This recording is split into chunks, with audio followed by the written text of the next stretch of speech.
ప్రభుత్వం దిగిపోయే ముందు ఇదే కాంగ్రెస్ పార్టీ ఇప్పుడు ఉన్నటువంటి రేవంత్ రెడ్డి ముఖ్యమంత్రి వర్యులు ఏం చెప్పిండో, మీకు బిర్యానీ కావాలని కోరిండ్రు, మీకు బిర్యానీ కాదు కదా పప్పు పెట్టడానికి కూడా కేసీఆర్ దగ్గర గిన్నె లేదు, ఆ పప్పు ఉడకదు, మంట పెట్టడానికి మంట లేదు, వండడానికి గిన్నె లేదు, నా దగ్గర ఉన్నది గిన్నె, నా దగ్గర ఉన్నది పప్పు, నా దగ్గర ఉన్నది బియ్యం, నన్ను ముఖ్యమంత్రి చేయండి, మీకు వండి పెట్టడానికి నేను సిద్ధంగా ఉంటానని మేనిఫెస్టో పెట్టినటువంటి చరిత్ర గల వ్యక్తి. ఆ మేనిఫెస్టో పెట్టినాక ఏమైంది, నేను ఇవాళనే సంసారం చేసినా, ఇవాళనే గద్దెనెక్కినా, నేను చదువుకోవడానికి కొంత టైం కావాలన్నాడు. చదువుకోవడానికి 3 సంవత్సరాలు సమయం ఇచ్చింది ఇవాళ మెజార్టీ చేసి మనమంతా కలిసి సమయం ఇచ్చినాం. ఎమ్మెల్యేలను గెలిపించినాం, ఎంపీలను గెలిపించినాం.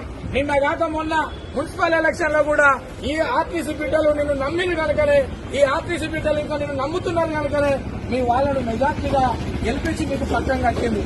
అయినా మీరు కుర్చీల కొరకు చూస్తూ ఉన్నారు. ఈ కడుపు కాలిన కార్మికుల సమస్యల్ని పరిష్కరించమని అడుగుతా ఉన్నాం.